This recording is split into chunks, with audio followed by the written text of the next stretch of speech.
So you're 58 years old with about $800,000 saved in your 401k, and you're wondering, where do you start when it comes to planning your retirement? Well, in this video, we're going to walk through this exact situation and uncover how you could retire now.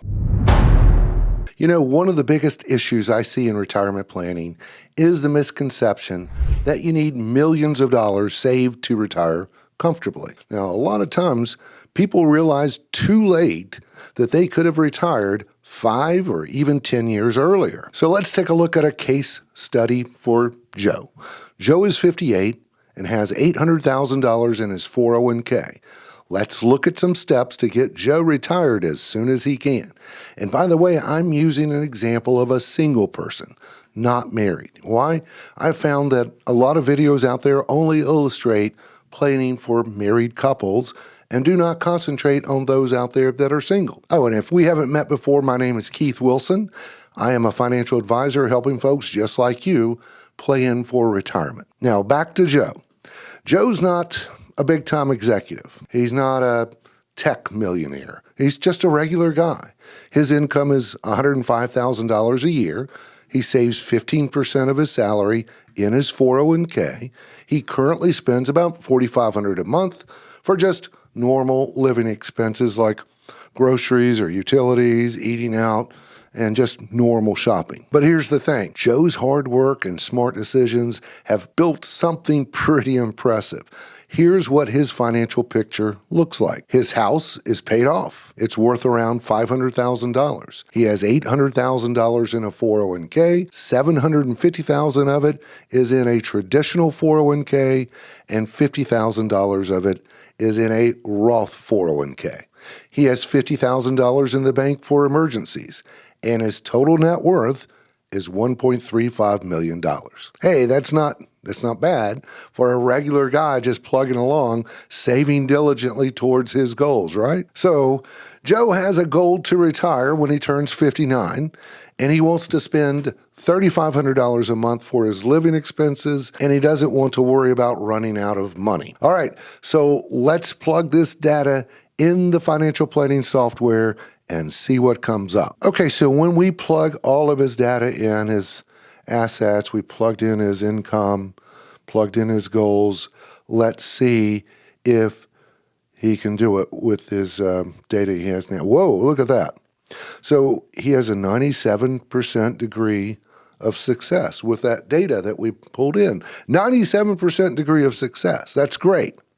So Joe looks at that and he says, Keith, that sounds too good to be true. And you know what? It is too good to be true. You see, I think too many advisors look at this degree of success at face value instead of digging deeper. I also believe that if it was a 100% degree of success, then you probably are not spending enough in retirement. I mean, if we go back to this, look at this. Using this Monte Carlo simulation, Joe would have a median ending value at the end of his life of over $2.5 million. That's triple what he started with. Why leave all that money on the table for someone else? You could be spending more and enjoying yourself more in retirement. Now, getting back to the numbers, there are some areas that were left out of this planning scenario. Let's go through them step by step.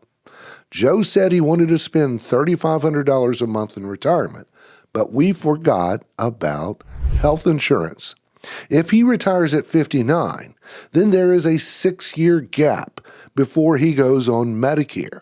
So we need to account for that. So if we go to the marketplace, healthcare.gov, go to the marketplace, see if you could qualify for a subsidy based on your income. And in Joe's case, if we looked at $45,000 in income for him, then we see where he would get a tax credit of $673 a month, and he could get a pretty decent plan with that cost being $603 a month. Let's take a look at that. Here we go. So all I did was go on healthcare.gov, and I mean, there are several plans. He could get them cheaper, but some of them are kind of crappy, you know? So we want a decent plan. Here's one, low deductible, $1,575.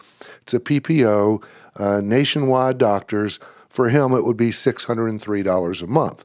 So let's add that expense to his plan and see what happens. So we're going to go down here, health insurance. I've already plugged in that he's going to spend $600 a month, but only for the next, 6 years until he goes on Medicare. Because once he goes on Medicare, that health care premium goes way down. So let's see if that affects his plan. Not much at all. Went from 97% to 95%. Now, there are a couple more things missing here that we didn't think about. But before we dive into that, why not take a brief second to subscribe to this channel, give this video a thumbs up. It really helps me get this information out there for others to see. Okay, maybe Joe wants to do a little something extra each year in retirement, like travel, go on vacations, things like that. This would be another expense on top of his $3,500. So let's add that in there and see what happens. All right, so let's say we've added a tab here. We just call it retirement lifestyle spending. Let's say he wants to spend $5,000 a year in today's dollars. We adjust it for inflation. And we're going to say he does that up until age 75. How does that affect it? Hey, still pretty good, 88%. Remember, this original was 97%, but it wasn't accounting for all those areas. Now, let's talk about this degree of success, because I get this question asked a lot. What should it be? Well, it'd be great if it was 100, but we talked about why we don't want it 100, because you're leaving money on the table. So to answer that question, I'm comfortable if it's 75% or more. And the reason I say that is we need a balance with everything. So don't think of this degree of success on this financial planning software as a grade. Like it sits at 88%. It's not like a grade in school. So when I say 75%, that's where I like to see it, or higher. And I don't know, 75%, if I took a test in school and I made a 75, I think that's like a D. But don't look at it like that. So look at it like this. If it's 75%, that means that you have a 25% chance that you need to change that. Now, another thing that is missing is this. Joe has an 8-year-old car. You didn't know that, but I'm telling you. Let's say he has an 8-year-old car. Do you think that vehicle will still make it throughout his retirement? Probably not. So let's account for Joe buying a vehicle every 8 years. Now, it doesn't have to be a new vehicle. Let's say it's used, and let's say we're going to allocate $25,000 every 7 or 8 years to purchase a car, and that's in today's dollars, the $25,000. It will be adjusted for inflation for those future car purchases. So let's take a look and see what that looks like. All right, going back, there's your car purchase. I've already set the system to say every 7 to 8 years, $25,000 in today's dollars. Refresh. Now we're at 77%. Still good. Remember, I said 75% is good. You can do it. How about this? Joe's house is worth $500,000. Maybe it's time to downsize. So let's take a look at how that would affect the numbers. Okay, so we're going to add a primary home relocation. Let's say he buys something for $350,000. His house is worth $500,000. That means he can pocket the difference. Let's say the property tax in this area, let's say it's $2,500, and then insurance, let's say it's $1,000. Save that. Oh, I want to start that next year when he retires. Save. Now, let's see what that does to his retirement scenario. 91% that it goes up to. Now, another possibility is missing here, which is long-term care costs. So Joe doesn't have long-term care insurance, so we need to add the possibility of needing long-term care in the plan. All right, so let's add that long-term care cost. I'm going to add $9,000 a month if he needed to go to a long-term care facility. That's in today's dollars. It will be adjusted. And I'm saying $9,000 because that's what it is in this area for a nursing home. And let's say this is going to happen the last 2 or 3 years of his life. So when we add that in there, 85%. So now we've accounted for the long-term care costs. Now let's talk Social Security. In the plan, it calls for Joe taking Social Security at full retirement age 67. Now some people may say, why not take it at 62? So Joe wouldn't have to pull from his investments as much in those early years. Others might say, no, wait to age 70 to get that larger check. Now the math on this almost always say that if you live to 92, like we are using in this example, then taking it at age 70 will result in more dollars over your lifetime. But here's the thing. It's a very personal decision when to take Social Security.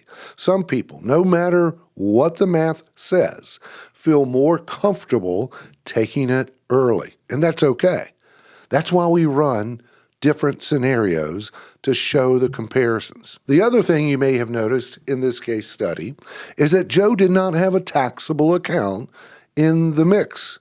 If he did, his outcome could be a little different because he wouldn't have to rely on a tax-deferred account for withdrawals. Also, by retiring before age 59 and a half and having to rely on a tax-deferred account for income, you could face a 10% penalty.